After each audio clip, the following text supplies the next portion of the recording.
Hi guys, this is the EdExcel GCSE 9-1 Maths Paper 1 from the Foundation tier, and it's from the November 29 series. Question 1. We have to write down the value of the 7 in the number 1074. Well, if you take a look at this 7 over here, this corresponds to the tens. So therefore, the 7 over here represents 70. Question 2. We have to write 4.58 correct to one decimal place. Well, if we look at our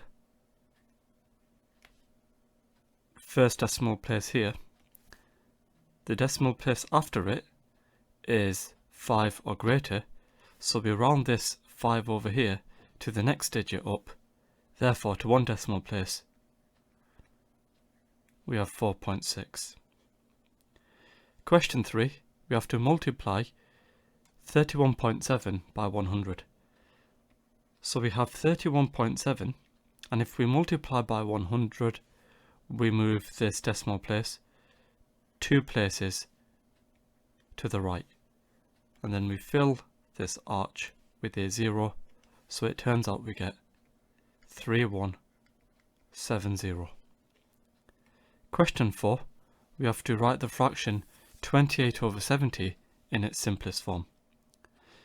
So we have 28 over 70, and what we can see over here, the top and bottom can be divided by 14. So if we divide the bottom by 14 and the top by 14, we can see here 28 divided by 14, that's 2. 70 divided by 14, that's 5. So it turns out we get 2/5. Question 15. We have to write 15% as a decimal. Well, percentage means out of 100, so 15%, that is the same as 15 over 100. And 15 over 100, that's equal to 0.15. So we have 0.15. Question number 6. The pictogram shows information about the number of pictures sold in an art shop in each of January, February and March. And for part A, we have to write down the number of pictures sold in January. Well, if a full square represents 8 pictures, here we have 8, 16, 24. So in January, we have 24. Now for part B, 12 pictures were sold in April. We have to show this information on the pictogram. So if April has 12 pictures sold, we have a full square which would represent 8 pictures. So let's just show that. So we have over here a full square, so here we have 8, and now we need another 4. So if we add on another 4, we need half of a square. So if we have half a square, we have something like this. Now for part C of the question, we have to find out what was the total number of pictures sold in these 4 months. Well, in February, we have 8, 16, 24 plus 4. So in February, we have 28. In March, we have 8, 16 plus another 4, that's 20. And therefore, the total number of pictures sold in these months, we have the 24 plus the 28 plus the 20 plus the 12, it turns out we get 84. Question 7, we have to work out the difference in minutes between 1 hour 25 minutes and 1 1/4 hours.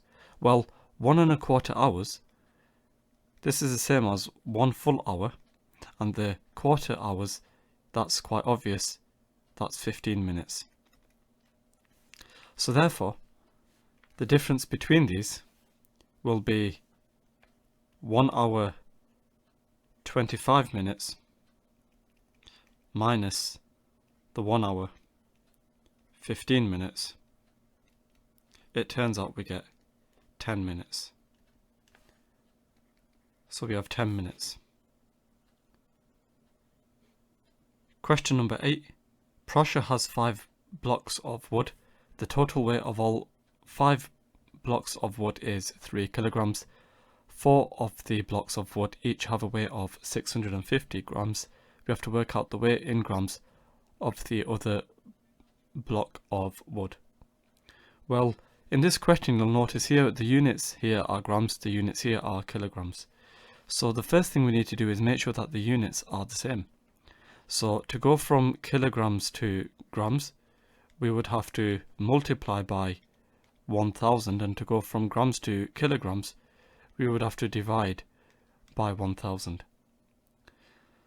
So you'll notice here we have 4 blocks of wood which have a weight of 650 grams, and we've got an extra block of wood which we want to find out the weight of.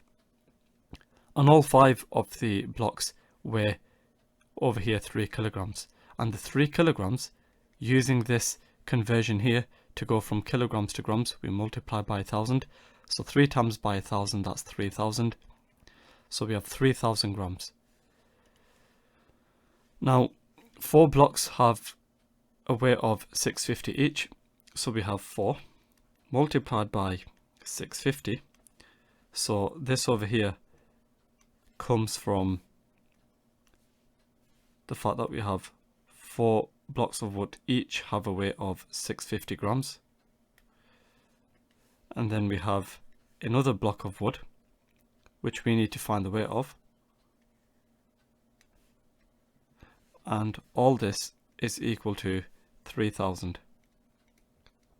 So if we simplify all this, we have 2600 plus b, and all this is equal to 3000.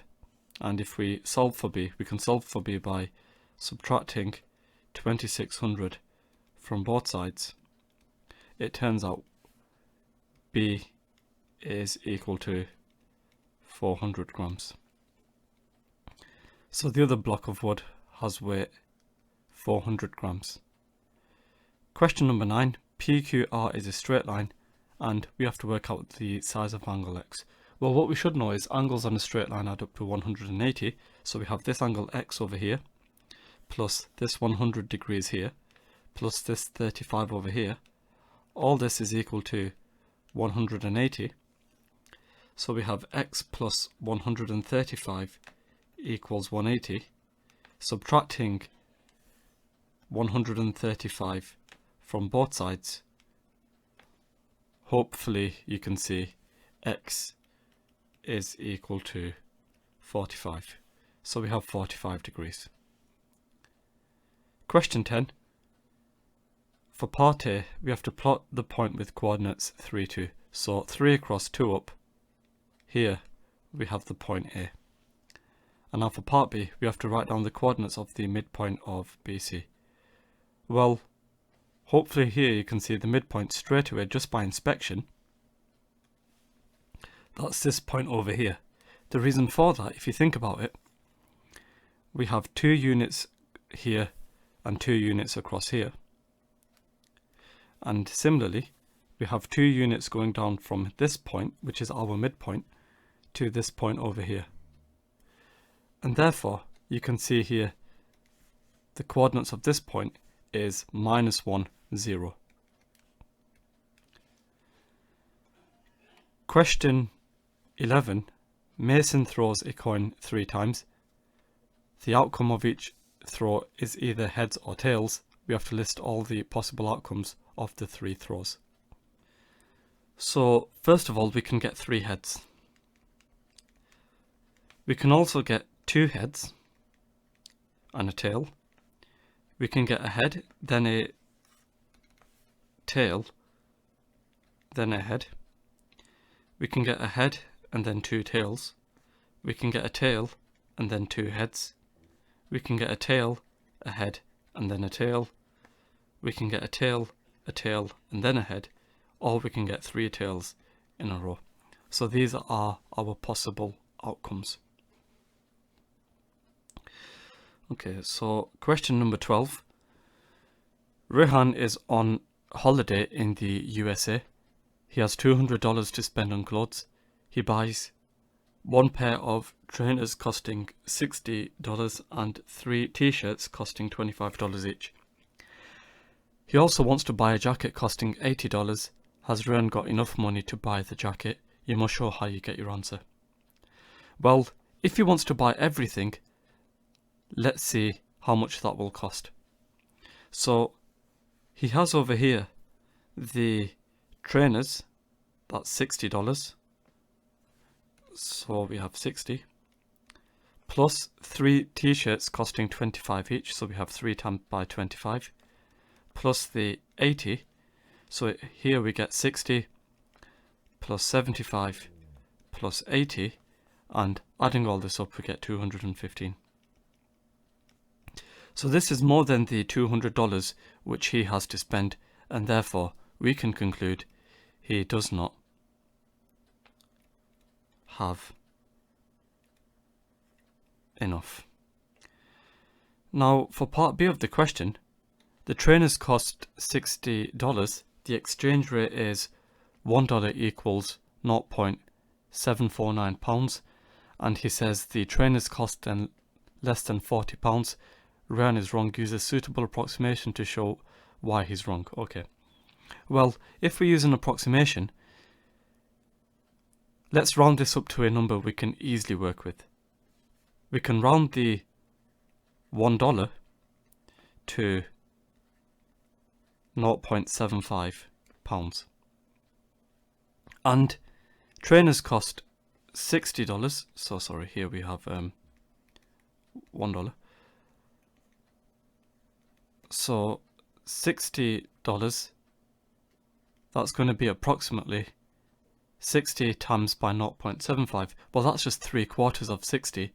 1/4 of 60 is 15, so 3/4, that's 45. So $60 is equal to £45 approximately, and therefore this is more than the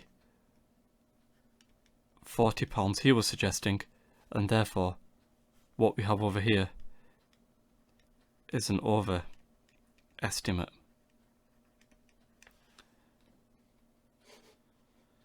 For question 13, we have to simplify 2a times 5b. Well, 2 times by 5, that's 10. A times by b, that's ab. For part b of the question, we have to simplify 3x plus 2y plus 5x minus y. So if we do this question, collecting like terms, 3x plus 5x, that's 8x.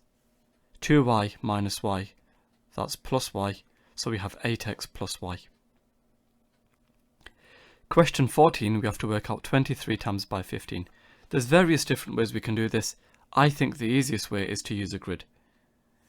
So if we use the grid method, we split up the numbers as the following.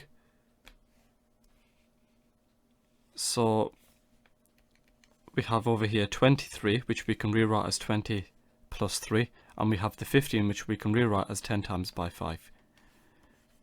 So if we work all of this out, 10 times by 20, that's 200. 10 times by 3, that's 30. 20 times by 5, that's 100.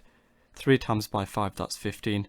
And therefore, adding all these together, well, 200 plus 300, sorry, 200 plus 30, that's 230. 100 plus 15, that's 115. And therefore, adding 230 and 115 together, it turns out we get 345. So we get 345.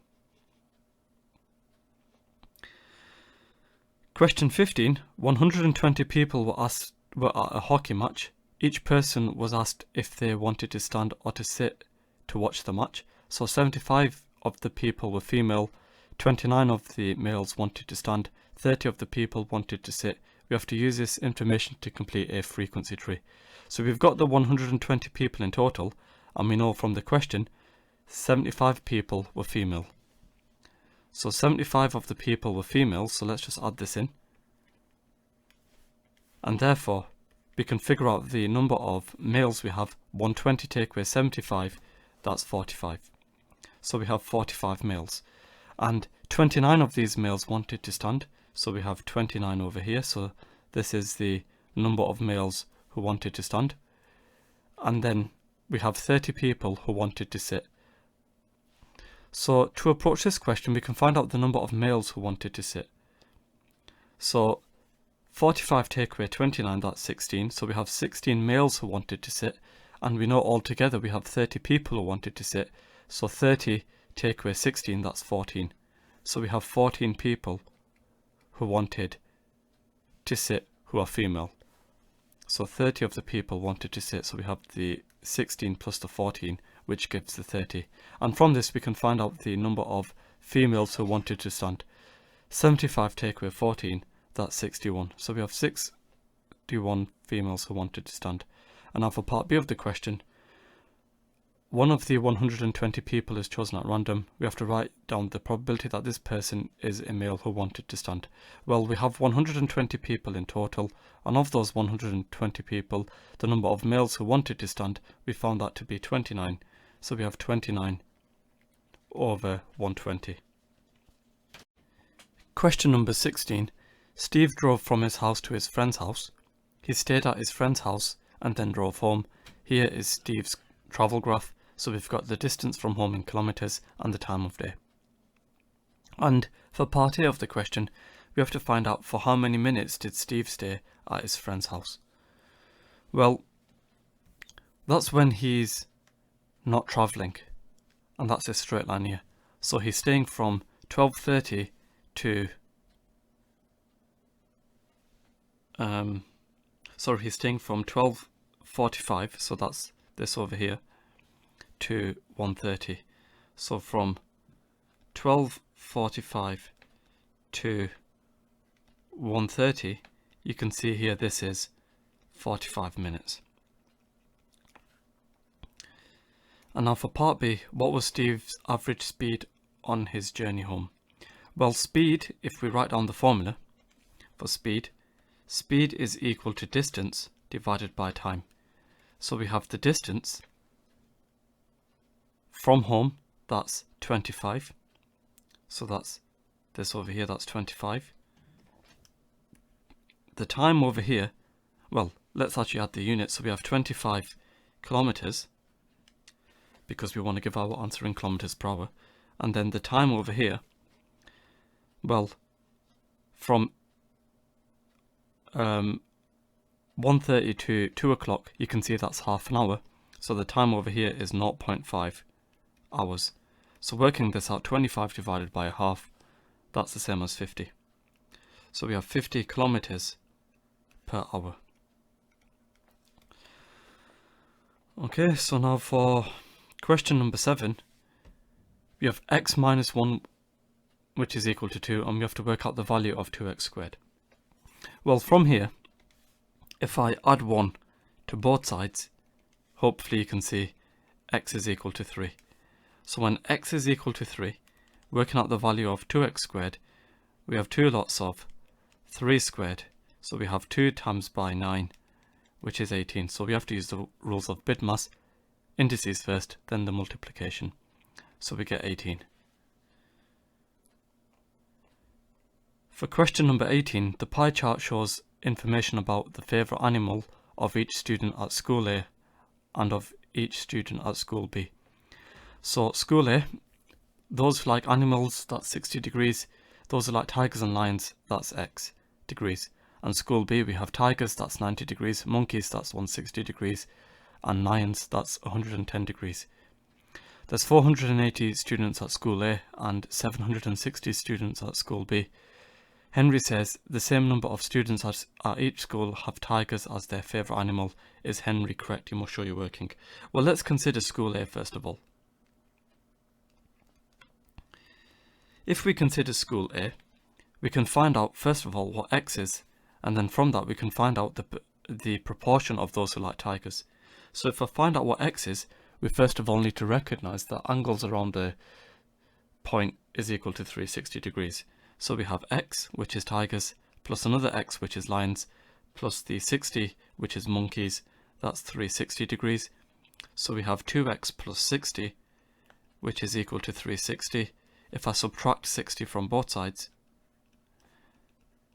we have 2x, which is equal to 300. And now if I divide both sides by 2, you can see here x is equal to 150.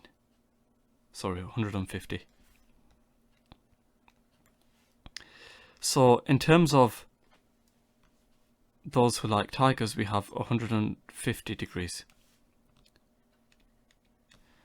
So with that information, you can see over here that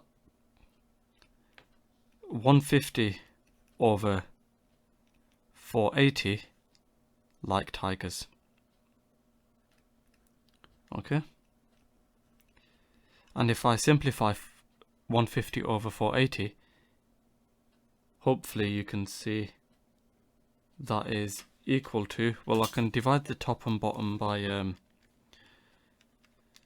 what can I divide top and bottom by? You can divide top and bottom by 30. So 150 divided by 30, that's 5. And then 480 divided by 30, that's equal to 16. So 5 over 16 like tigers. And if we have 480 students at school, 5/16 of 480, well, 480 divided by 16, that's equal to 30. So this is equal to 5 times by 30, which is 150. Have I done this right? Sorry, we have 150 over 360 who like tigers. So 150 divided by 360, that's equal to 5 over 12. So I can divide the top and bottom by 30. So we have 5 over 12 of 480, which is equal to, well, that's going to be the same as 480 divided by 12, which is 40. So we have 5 times by 40, which is 200. So we have 200 students who like tigers. And we can do a similar thing with school B. We see that 90 degrees represents tigers. So for school B, we have 90 over 360 who like tigers. So this is the proportion of those who like tigers. So 90 over 360, that's equal to 1/4. So 1/4 like tigers. Okay. And therefore, we have over here 1/4 of 760. So 760 divided by 4, that's equal to 190. So we have 190 students in school B who like tigers. Clearly, these are not the same, so therefore, this person is incorrect. Question number 19. Here is a number line, and we have to write down the inequality shown on the number line. Well, we see over here, the number P, that's in between -3 and 1. Now here, we have a weak inequality, so we need the less than or equals, and here we have a strong inequality. So we see here -3 is less than or equal to P, and P is less than or 1. Now for question 20, we have to find the lowest common multiple of 108 and 120. So we can split this up using a factor tree diagram, and from that we can find the prime factors. So we have 108, splitting that up, we have 2 times by 54. 2 is a prime number, 54 isn't. So the 54 we can split up into 2 times by 27. 2 is a prime number, 27 isn't. So the 27 we can split up into 3 times by 9. 3 is a prime number, 9 isn't. So we have 3 times by 3. And if I do a similar thing with the 120, we have 2 times by 60. 2 is a prime number, 60 isn't. So the 60 we can split up into 2 times by 30. 2 is a prime number, 30 isn't. So the 30 we can split up into 2 times by 15. 2 is a prime number, 15 isn't. And the 15 we can split up into 3 times by 5. So for the lowest common multiple, well, let's see what's common to both. We have the 2 over here and a 2 over here. We have a 2 over here and a 2 over here. And we also have a 3 over here and a 3 over here. So we multiply these together. So this will tell us the highest common factor, just in case you didn't know that. And then we multiply by what's left over. We have 3 times by 3 times by 2 times by 5. So if we work this out, you can see here we have over here 4 times by 27 times by 10. So here we have 40 times by 27. So 4 times by 20, that's 80. 4 times by 7, that's 28. So we have 108, and timesing that by 10, we get 1080. So we have 1080 as our lowest common multiple. Question 21. There are 60 people in a choir. Half of the people in the choir are women. So if half the people in the choir are women, we can see here that we have 30 women who are in the choir.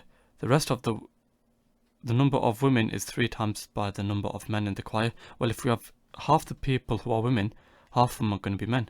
Well, actually not necessarily if we read it on, because the rest of the people in the choir are children.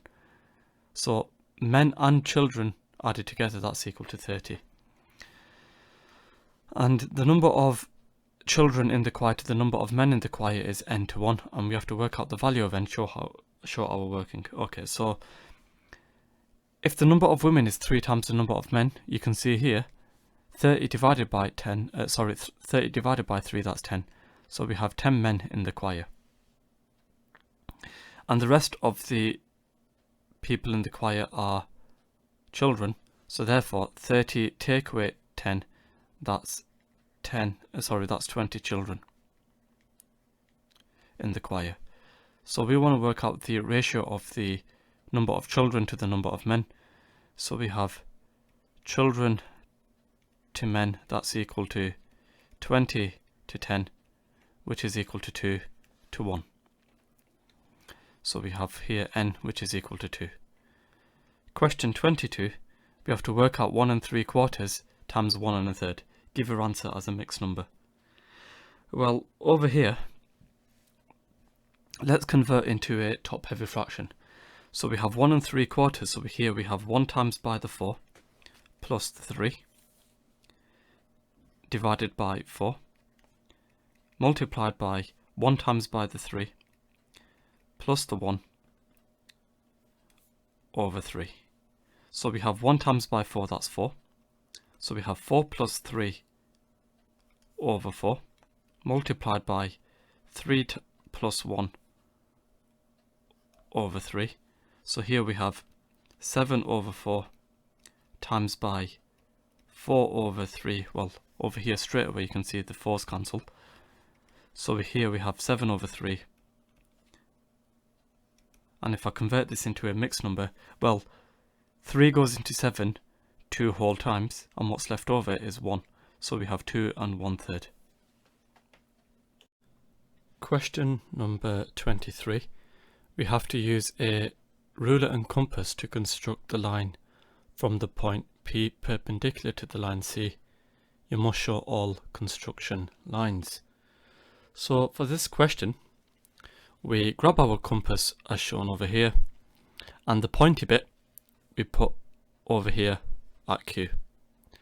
And then we draw an arc that intersects this line over here. We don't need to draw the full arc, just some of the arc, like so. So hopefully you can see here and here we have some curvature touching the lines. And then grab the pointy bit, and where these intersect, make sure that your radius of the compass is set over half of this line segment and draw arcs like so, retaining the same distance from the other side. Do the same thing. So, like so, and you'll notice we have an intersection point here and here, and now join those up with a straight line as shown here, and therefore you'd have your construction lines, and you'll have over here your perpendicular point from P. Okay, now do make sure that your line does go from P as well, like so. Question number 24, the diagram shows a triangle ABC. ADB, that's a straight line, the size of the angle DCB to the angle ACD is equal to 2 to 1, and we have to work out the size of the angle BDC. Well, if we call the angle ACD, so ACDX, this angle over here is going to be 2x, okay? And if we call the angle BDCY, essentially our goal is to work out the angle Y. Now, if we know what 2x is, we know that angles in a triangle add up to 180, so we can have 51 plus 2x plus y equals 180, and that will enable us to find out what the angle Y is. But we've also got this other triangle, and that will help us to find out what x is. So if I consider the triangle ABC, we have 75 plus 51 plus here 3x. It turns out here we get 180. So we have 126 plus 3x equals 180. So first thing, we need to subtract 126 from both sides. And if I subtract 126 from both sides, we get 3x, which is equal to 54. Now if I divide both sides by 3, you can see here x is equal to 54 divided by 3, which is 18. So therefore the angle DCB, that's equal to 2 times by 18, which is 36. So we have 36 degrees here. Now we can do a similar thing to find out the angle Y. So we have the triangle BCD. We have over here the 51 plus the 36, which we've just worked out, plus y. This is equal to 180. So 51 plus 36, that's 87. So we have 87 plus y equals 180. And now if I subtract 87 from both sides, 180 take away 87, that's equal to 93. So y, that's equal to 93. So therefore we have 93 degrees. Question 25. 4 bricks have a mean weight of 5 kilograms. 5 blue bricks have a mean weight of 9 kilograms, and 1 green brick has a weight of 6 kilograms. Donna says the mean weight of the 10 bricks is less than 7 kilograms. Is Donna correct? You must show how you get your answer. Well, for this question we need to recognize the formula for the mean. The mean, that's equal to the sum of all the data divided by the number of data points.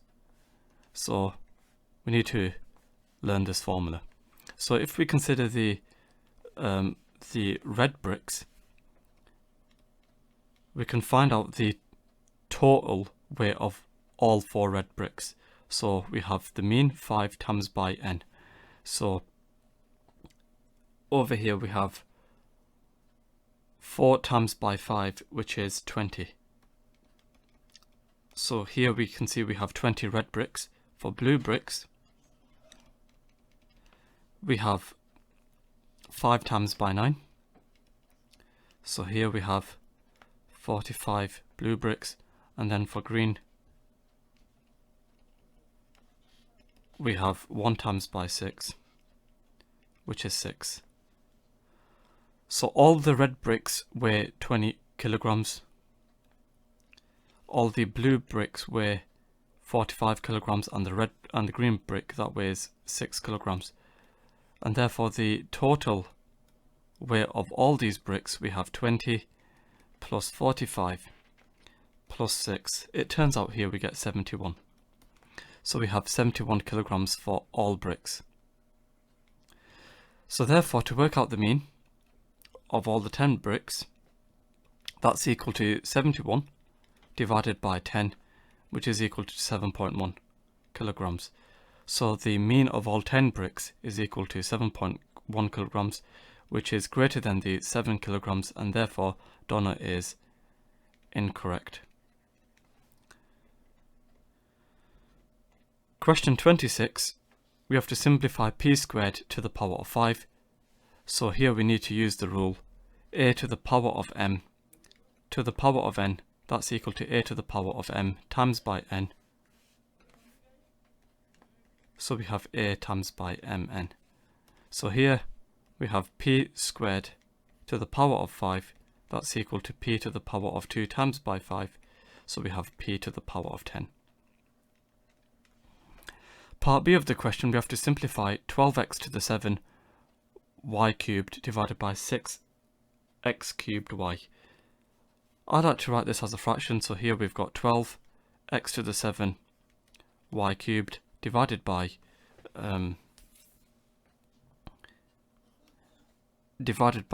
6x cubed y. And here we'd have to use the rule a to the power of m divided by a to the power of n, that's equal to a to the power of m minus n. We subtract the powers. And y, that's the same as y to the power of 1. We might need that later on.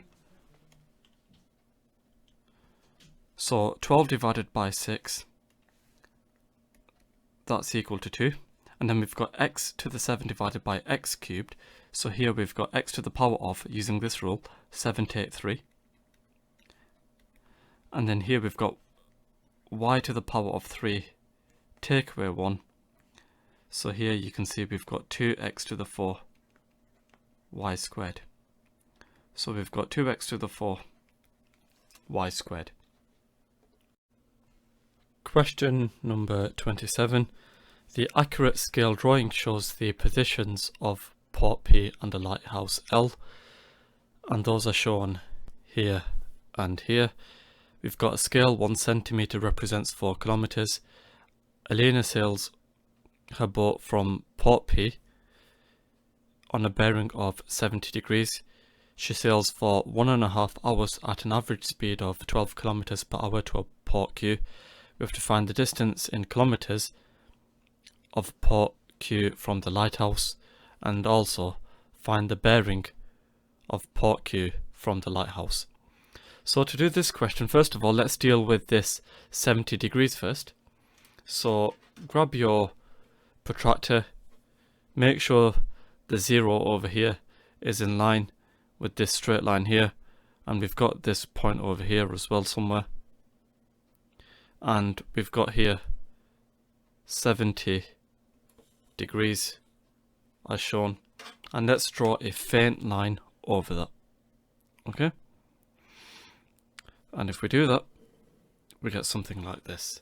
Now we now need to figure out where the point Q is, and we can do that by using this information here.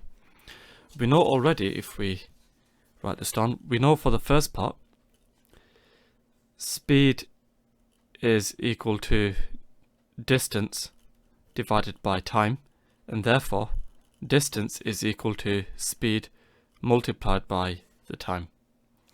So we have over here the speed, which is 12 kilometers per hour, multiplied by the time, 1.5 hours, and working this out, it turns out we get 18 kilometers. So the distance from P to Q is 18 kilometers. Okay, so this is distance PQ. And using the scale, we know already using the scale, 1 centimeter represents 4 kilometers. We have over here 18 kilometers. So to go from 4 to 18, we multiply by 4.5. So multiplying the 1 by 4.5, it turns out here we get 4.5 centimeters. So if we go back to this line over here, if we draw on 4.5 centimeters, we have some point over here, Q. And then our job is to find out the distance Q to L. So if we measure Q to L, it turns out here we get 5.5 centimeters. So we have over here 5.5 centimeters. So to go from 1 centimeter to 5.5 centimeters, we multiply by 5.5, and we do the same thing with the 4. We multiply that by 5.5, 4 times by 5.5, you'd find that to be 22. So the distance from Q to L, that is 22 kilometers. And then for the next part, we have to find the bearing of port Q from lighthouse L. Well, we have lighthouse L over here, and we need to find the bearing as described by this angle over here. And if we grab our protractor, align everything up as so, and you can see here we've got an angle of 324 degrees. So we have 324 degrees, that's this angle.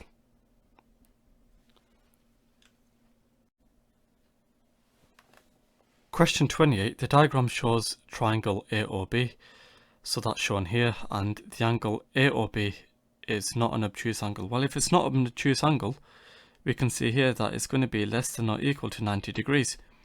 And we have to find the greatest value of x. Well, if we use this and sum these angles here, this must be less than or equal to 90. So here we have 2x plus 3x plus 10, which is less than or equal to 90. So here we have 5x plus 10, which is less than or equal to 90. Well, if I now subtract 10 from both sides, you can see here 5x, that's less than or equal to 80. And now if I divide both sides by 5, you can see here 80 divided by 5, that's 16, so x is less than or equal to 16. So the size of the greatest value of x is going to be 16 degrees. And now question 29, ABC and PQR are similar right-angled triangles, as shown here, and the size of angle ABC is the same as this angle PQR, so this angle here, x, is the same as this angle here, x. We have to work out the length of PR for part A. Well, you can see here that our length scale factor, that's going to equal 15 divided by 10, which is 1.5. So what does this mean? To go from the big shape to the small shape, we divide by 1.5, and therefore to go from the small shape to the big shape, we times by 1.5. So to work out PR, that's going to equal 9 divided by 1.5, which is equal to 6. And then for the next part of the question, triangle EGH is congruent to triangle KGF. They're the same. HK is equal to 10 centimeters. So let's just add this to the diagram. Here we have 10 centimeters for HK. So this here is HK, 10 centimeters. HG, that's equal to 4 centimeters. So this over here is 4 centimeters. And we have to work out the length of EF. The length EF we'll just call X for now. So if they're congruent, this length over here, HG, must be the same as FG, which is also 4 centimeters. So this over here, this length here, is going to be 4 centimeters. And you can also see GK, that's going to equal 10 take away 4, which is 6 centimeters. So here we have 6 centimeters. And if the triangles are congruent, that means if this is 6 centimeters, that means EG is also 6 centimeters. And therefore, this length X, that's going to equal 6 take away 4, which is 2. So the length of EF, that's equal to 2 centimeters.